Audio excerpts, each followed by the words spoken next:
Today is September 25th, 2017. Exactly 10 years ago, on September 25th, 2007, Halo 3 was released for the Xbox 360, and it became one of the best-selling titles on Xbox. The game was a hit on Xbox Live, with over hundreds of thousands of players logging in every day to play some Halo 3 online multiplayer. And besides that, the campaign was regarded as one of the best campaigns in Halo history.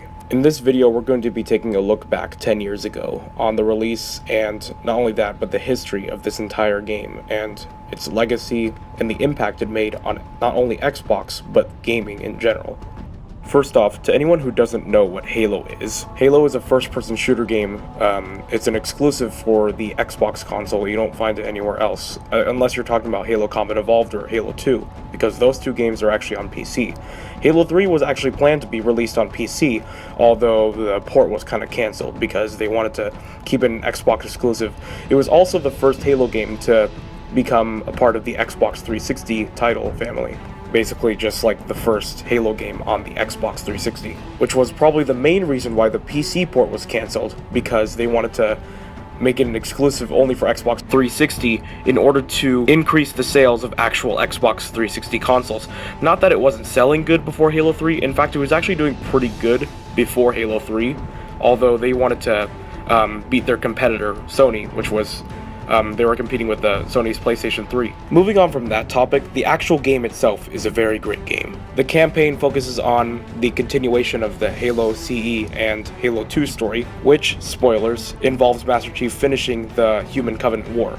I won't be explaining the full story in depth in this video. I'm just kind of giving you the premise of what happens in the actual game. You're gonna have to play it yourself if you want to find out about that. But in short, the campaign itself was very awesome, very cinematic, and very amazing. That's just my opinion. If you want to find out and see for yourself, play it for yourself, and you can have your own opinion if you want. Meaning that when I say it's good, just don't take my word for it. You're gonna have to find out yourself. But I mean, you could take my word for it, I guess, but in my opinion, this is good, and I'm actually kind of hard to impress when it comes to video games. But this video game, I was very impressed with it. I really liked it, and I played it when it was in its prime, and because I like it, I'm pretty sure almost anybody would like this game. It's one of the most perfect, well-balanced, and very well-done games I've ever played. First, let me start off with the gameplay aspects and just the gameplay in general, which is the most important thing in a video game. You need to have good gameplay in order to have a good game. No, graphics don't really matter, in my opinion. I don't really care for graphics, but the graphics are on this game, I'll talk about that in a moment, but right now what I'm just going to say is that the graphics on this game are pretty good, and in my opinion, I think they still hold up to today. If you can look at the gameplay on the screen right now, it looks pretty good. And I mean, if this were to be released this year, sure, it would get a lot of criticism for bad criticism about how bad the graphics are, but at least it doesn't look too bad and actually still kind of holds up a little bit. And, the small details and the polygons, and it's pretty good. But moving on from graphics, the gameplay itself is just amazing. It's very fluid, the motion is very fluid, and the animations are super satisfying to look at when you're reloading your weapons. The sound design is amazing. I mean, except for probably the assault rifle sound effect. It kind of sounds like a popcorn gun, but that doesn't really matter. The gameplay itself was very simplistic. Most games, and especially FPS titles from this era, were trying to be super tactical, very complicated, complex, trying to add all these features in, and it becomes over-encumbering and becomes very overwhelming to try to use them. And Halo 3 didn't really have that. It was very simple gameplay, and one of the examples of the simplicity was the fact that there was no sprint.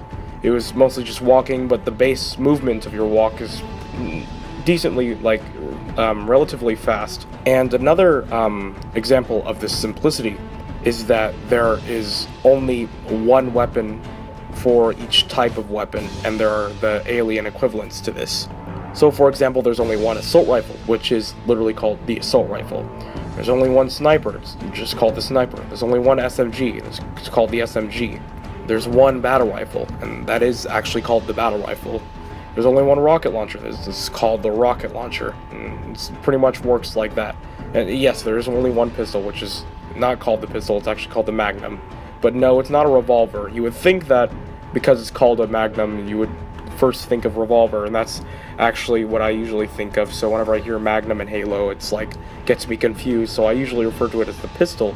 But it's called the Magnum, and it's a semi-auto 8-shot or 12-shot if you're talking about the modern Halo games pistol.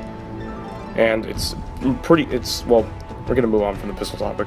Each of these human guns had the alien, or otherwise known as Covenant, equivalents. Now, this isn't like the Storm. I was gonna say the Storm rifle for the equivalent of the assault rifle, the Covenant equivalent, but that doesn't really count because the Storm rifle wasn't added until Halo 4, and so yeah, that doesn't really count. But the only automatic weapon for the aliens was the plasma rifle, which was probably more of equivalent to the SMG, because it could be dual wielded, same thing with the SMG, and you could actually do an SMG plasma rifle combo. There was also the plasma pistol, which was the equivalent of the Magnum, although not as powerful. And actually, when I think about it now, there actually wasn't really an alien equivalent for all the weapons, and some of the weapon designs and firing modes were only exclusive to the aliens, unless you are talking about the older Halo games, which actually had kind of these equivalents. For example, like the carbine is actually available in Halo 3. It's a semi-automatic rifle, but at the time Halo did not have a semi-automatic rifle in the actual game. But the semi-automatic human rifle, which is the DMR, like that was introduced in Halo Reach, which was the game that came after Halo 3, although it's not a sequel, as it actually is a prequel to Halo 1. And I'll discuss that when, in 2020, I'll be making the 10 years later video for that. And so those are really the examples of the simplicity in gameplay for Halo 3, and that's kind of what made Halo 3 so popular. It wasn't super, I mean, it was ambitious, but it wasn't ambitious in terms of gameplay complexity. It was very simple, very easy, but it was also very hard at the same time. And what I mean by this is that, like, the controls and everything to actually play the game was very simple to learn. You know, there's no sprint, so you didn't have to learn how to do that. You could just, all you had to really know was how to shoot and how to move around. And speaking of which, I know we kind of moved on from this topic, but another simplicity feature is that there is actually no aiming in this game. You cannot aim down sights, it's all just hip fire, unless you're talking about like precision weapons such as the battle rifle and sniper rifle. And how you actually zoom in is that you have to press the I believe the right stick. I haven't played Halo in a while now. I just came back and I confirmed that you have to press right stick in order to aim, and the left trigger is actually used to throw grenades. Going back to what I was saying, despite the controls being easy to learn, the actual mastering the game itself, like playing the game is easy, but mastering the game was very hard. Being able to be really good at multiplayer and being able to being able to beat the campaign, even on the easiest difficulty, was still hard. And this brings me to the topic of multiplayer. Multiplayer was one of the biggest things on Halo 3 ever, and this is where Halo 3 really shined. Halo 3 multiplayer, like online multiplayer, was probably at the time, the most played thing on Xbox Live, because it was extremely popular. And like I said in the beginning of the video, there were, at the time, hundreds of thousands of players playing Halo 3 on Xbox Live almost every single day. If you had an Xbox 360 with Xbox Live at the time, this was the must-have game, because everybody was playing this. This was probably the most popular game when it was released on Xbox Live. And like I said in the simplicity topic, the multiplayer itself was very fun, very simple, and it was hard to master, but you could easily get around with knowing how to do it. The most popular game mode was Team Slayer. Everybody knows that. That was the 5 versus 5 head-on multiplayer, red versus blue team, and you would be on a medium, small-sized map, and you would go head-to-head, and it was one of the funnest things you would ever do in that game. And I remember having a ton of memories playing 5v5 Slayer on that game, and it was just so much fun. It brings back a lot of memories playing that, and it's pretty good. Alright guys, just to let you know, I'm really tired, so I might say weird stuff, or I'll like mix up my words, something like that, so excuse me. Other popular game modes included Capture the Flag, Free-for-all Slayer, Oddball, and Rocket Slayer, where was the game mode like, you know, you only had rocket launchers and it was total mayhem, explosions everywhere. And then there was Griffball, which was the Red vs. Blue inspired game mode, which was created by Halo fans, and then Bungie took notice of that and ended up putting it in the base game as a standard and staple game mode, because this became really popular within the Halo 3 custom game community. But then once it was put into matchmaking and had its own dedicated servers, it got a lot more players and brought a lot more fans and a lot more popularity to the Red vs. Blue series. And I won't be talking about that a lot in this video, but it's a machinima based off of Halo. Halo 3 was used for it also, because, you know, why not? Custom games multiplayer is where you could set up your own game modes and create and save them, and people made a lot of crazy game modes such as Fat Kid, and yeah, I can't think of any others besides Fat Kid, because that's the one game mode that a bunch of people from the custom games community really know about. It was really popular. But when you're talking about Halo multiplayer, you cannot forget about split screen. Split screen was one of the things that made Halo multiplayer so great. You could have 4 players on one TV on a 4-player split screen game mode on a map, and just on a game of Halo, and it would be super awesome. I remember, you know, having friends over, bringing them over after school or on the weekends to play some Halo. You know, 4 controllers, 1 Xbox, 1 copy of this game, and we just go on a super fun game mode that would be super awesome, and we just like play the crap out of that for like hours, and it was the best thing. Some of the best memories came for that. I remember like having these cool stories about like cool trick shots I did, or these cool game modes that I made, which I played with my friends. And then like we had like I remember on my at like some of my birthday party, I would start up a game of Halo, and then we'd like play it, and it would be super awesome. I did the same thing with Call of Duty also, and so both those games which had split screen like made me feel awesome and brings back a lot of memories. And Halo is considered the last bastion of split screen multiplayer gaming, unless you're talking about Halo 5, because Halo 5 removed split screen, sadly. But I mean, Halo 5 is still good. We're not going to be talking about that, since, you know, this is Halo 3. And even though at the time, in 2007, online gaming was becoming more mainstream, but at this time, there were still a lot of people who didn't really consider online gaming, or didn't have really an internet connection. So they still did the whole invite your friends over to play some video games, or play some Halo on split screen kind of thing. There was a good balance of online multiplayer players and and split screen players. If all 4 accounts had Xbox Live Gold, then, you know, you could connect to an online game with 4-player split screen, so that way you could have you and your friends, like, you know, come to your house on one Xbox playing an online game with 4 players on the screen, but, you know, still playing on the actual match itself, you know, stuff like that. And I actually kind of used to do this with my friends back when Halo 3 was more popular. Like, I'd have them over, we'd all get our Xbox Live accounts on my Xbox, and we jump into an online multiplayer with us on the split screen, but then, you know, we play with other people. And we do it, like, you know, with this with custom games. Like, I had them over for a party. Like, I remember this one time, like, it was my birthday party, and I had friends over at my house, and we were playing some Halo, and they all downloaded their accounts. We're going to play some Halo Online. Although, some of my friends who couldn't make it to my party, or some of my friends that are from across the US or some other countries like Canada and Britain, you know, they were my friends that I had made on Xbox Live. They're all like, you know, happy birthday, hope you're having a good day, and stuff like that. I decided to host my little online party where I had my friends from my house. They're playing split screen on my Xbox, and then they have, like, you know, my friends from across the US, you know, some of my friends from Canada and Britain, and we all get into an online game, and we just, like, play shoot 'em up or Slayer or some other game modes that I made customly for the party. I specifically made a game mode called Party Slayer. And I actually, there was another variant called Wales 2K's 11th birthday party. I can't remember which one it was. 11th or 12th, somewhere around there.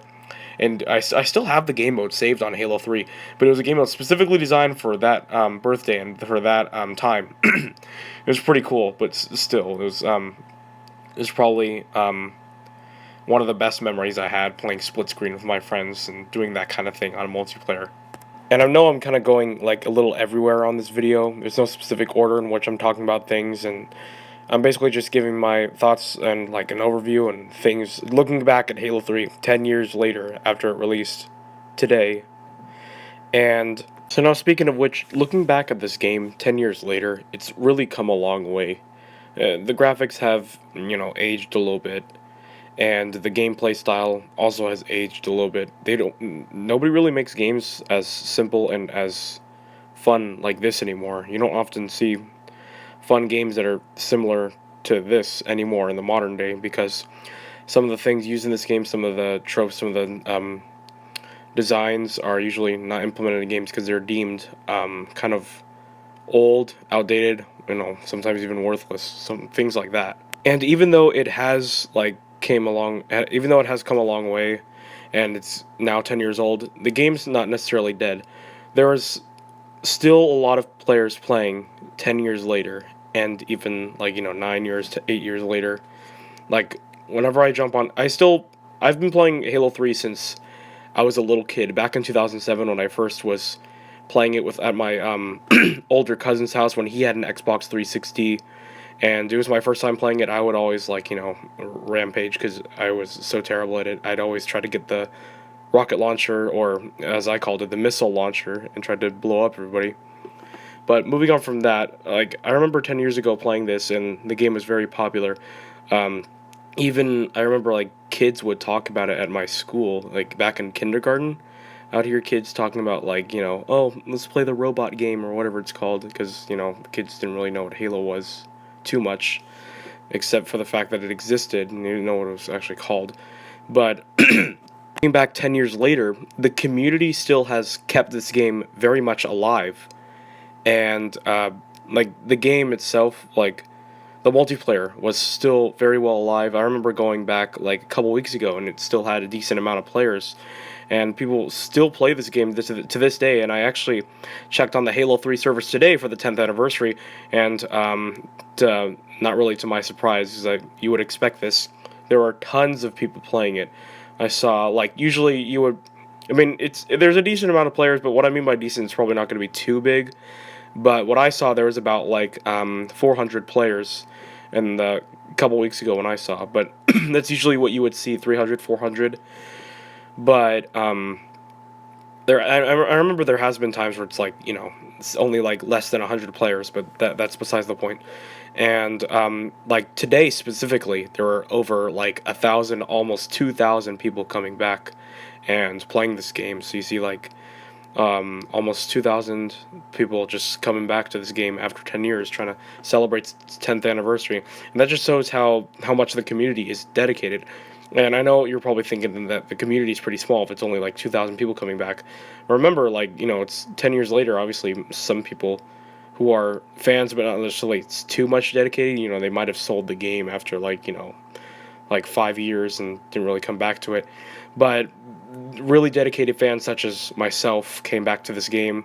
I was actually playing the campaign earlier today, and you can see this campaign footage. Just to let you know, this campaign footage is not mine. This is actually somebody else's. I had to borrow this because my screen recorder is very terrible, and it lags out the game a lot. So I gotta I had to borrow this gameplay from another person. Shout out to him.